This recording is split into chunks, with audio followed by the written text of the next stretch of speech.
বাংলা ব্যাকরণের কারক অংশটা শিখতে চাইছো? তাহলে এই ভিডিওটা তোমার জন্য। আমি খুব সহজে গল্পের মাধ্যমে তোমাদের কারক শিখিয়ে দিচ্ছি।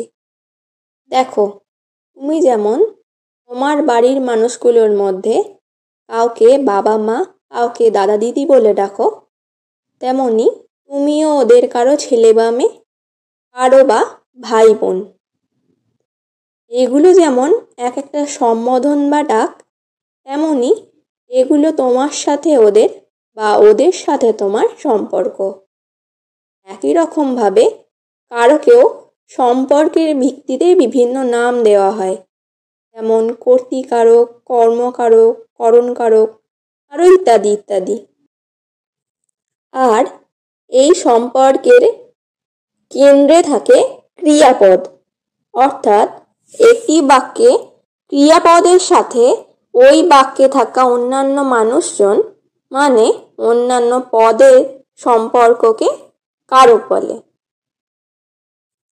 অর্থাৎ কারকের সংজ্ঞায় বলা যায় যে বাক্যে ক্রিয়াপদের সঙ্গে অন্যান্য পদের সম্পর্ককে কারক বলে। এই অন্যান্য পদকে অনেকে আবার নামপদও বলে থাকে। কারক আলোচনার সময় দেখো আমরা এই পদ শব্দটা অনেকবার পেলাম। এবার জেনে নিই এই পদ কাকে বলে। পদ হলো বাক্যে ব্যবহৃত অর্থবহ শব্দ। এই পদ দু প্রকারের হয়, নামপদ এবং ক্রিয়াপদ। নামপদের মধ্যে পড়ে বিশেষ্য, বিশেষণ, সর্বনাম ও অব্যয়।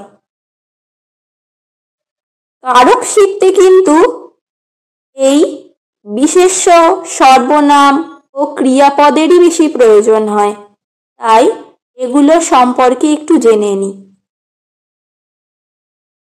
বিশেষ্য হলো যে কোনো প্রকার নাম, যেমন রাম, শ্যাম, কলকাতা, ভারতবর্ষ, হিমালয় পর্বত ইত্যাদি ইত্যাদি। সর্বনাম হলো নামের পরিবর্তে যেগুলো বসে, যেমন আমি, তুমি, সে, তারা ইত্যাদি। ক্রিয়াপদ হলো যে শব্দ দ্বারা কোনো ধরনের কাজ করা বোঝানো হয়, যেমন খাচ্ছি, দেখছেন, ঘুমাচ্ছেন ইত্যাদি। কারক শেখার আগে আমাদের কিছু কথা মনে রাখতে হবে। সেটা হলো ক্রিয়াপদের কারক হয় না, কারক হয় নামপদের। ক্রিয়াপদের সাথে নামপদের যে সম্পর্ক সেটাই কারক। বাংলা কারককে 6 ভাগে ভাগ করা যায়। সেগুলি হলো কর্তৃকারক, কর্মকারক, করণকারক, নিমিত্তকারক, অপাদানকারক আর অধিকরণকারক। কারক কাকে বলে ও কারকের ভাগগুলো তো জানলাম।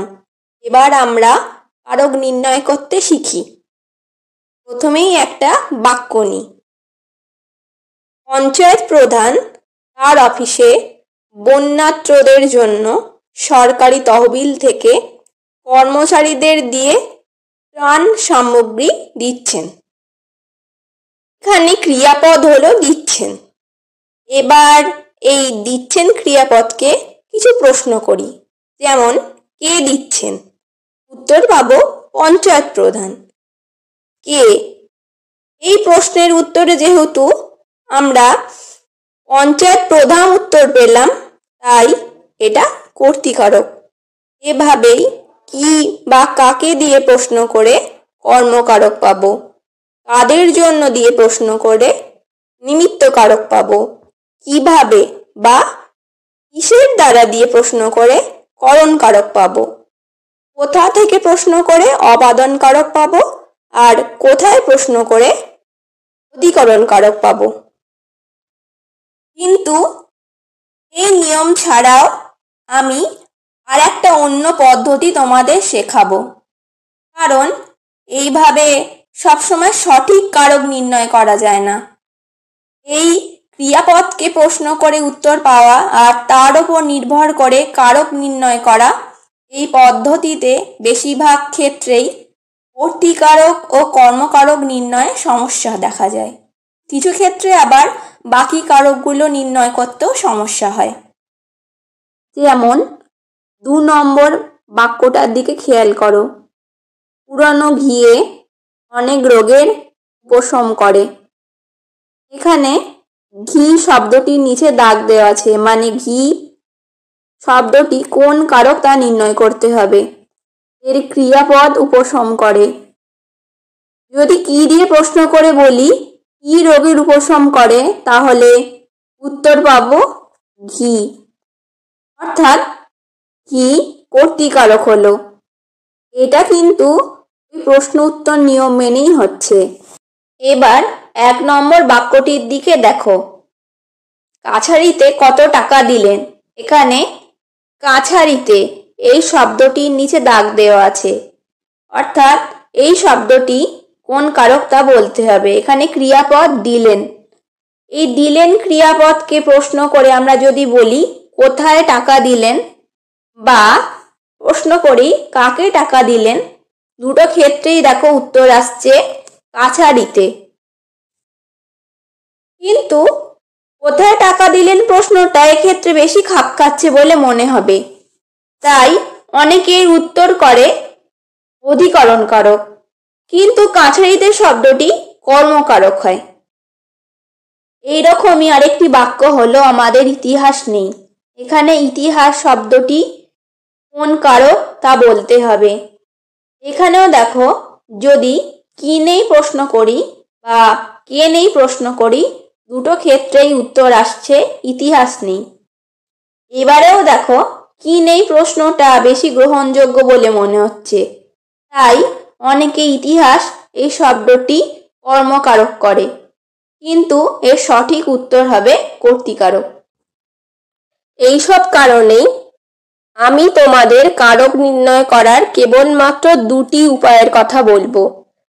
যে 2টি উপায় প্রয়োগ করে তোমরা সহজভাবে ও সঠিকভাবে কারক নির্ণয় করতে পারবে সেগুলি হলো, কারক নির্ণয় করতে হলে প্রথমেই ক্রিয়াপদ চিহ্নিত করে নাও, তারপর কর্তাকে চিহ্নিত করে নাও।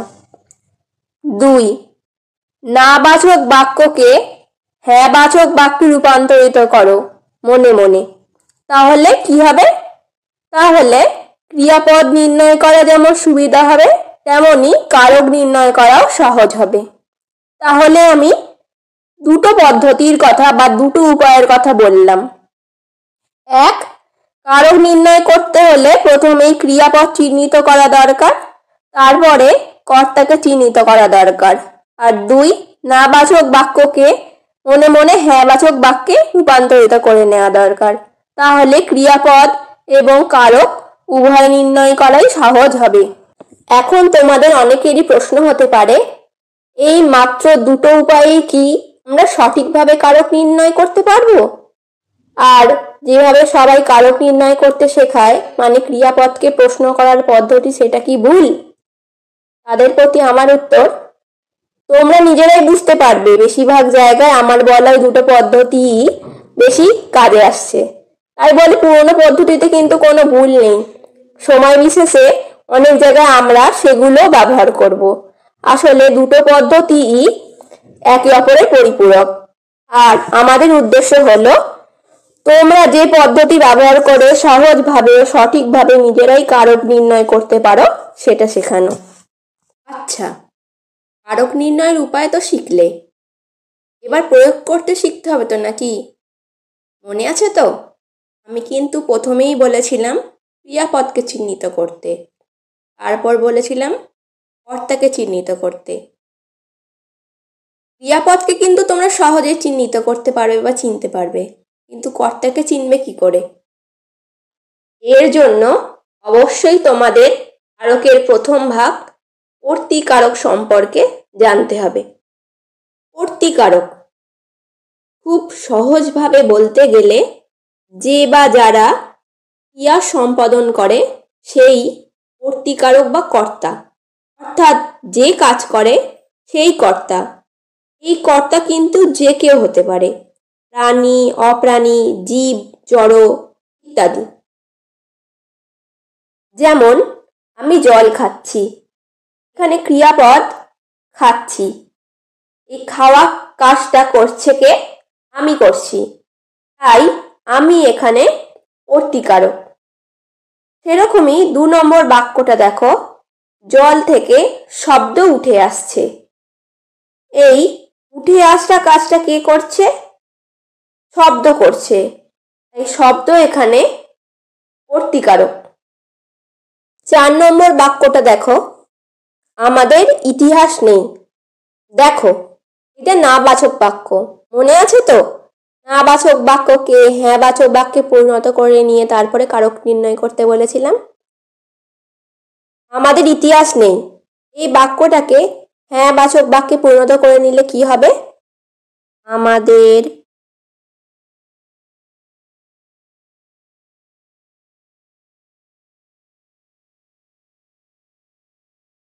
ইতিহাস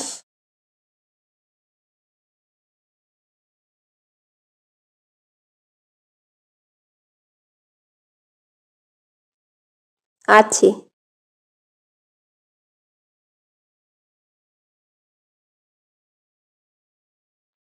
এই আছে বা থাকা কাজটা কে করছে? ইতিহাস করছে, তাই ইতিহাস শব্দটা কর্তৃকারক। 5 নম্বর বাক্য, লোকে তো কত কথা বলে। এই কথা বলা কাজটি করছে কে? লোকে করছে, তাই লোকে শব্দটি কর্তৃকারক। 6 নম্বর বাক্য, মায়ে বলে পড়তে বস। এই বলা কাজটা করছে কে? মা করছে, তাই মা শব্দটি কর্তৃকারক। আর 7 নম্বর বাক্যটা তো আগেই করেছি, পুরনো গিয়ে অনেক রোগের উপশম করে। এখানে এই উপশম করা কাজটা করছে হচ্ছে ঘি, তাই ঘি শব্দটি কর্তৃকারক।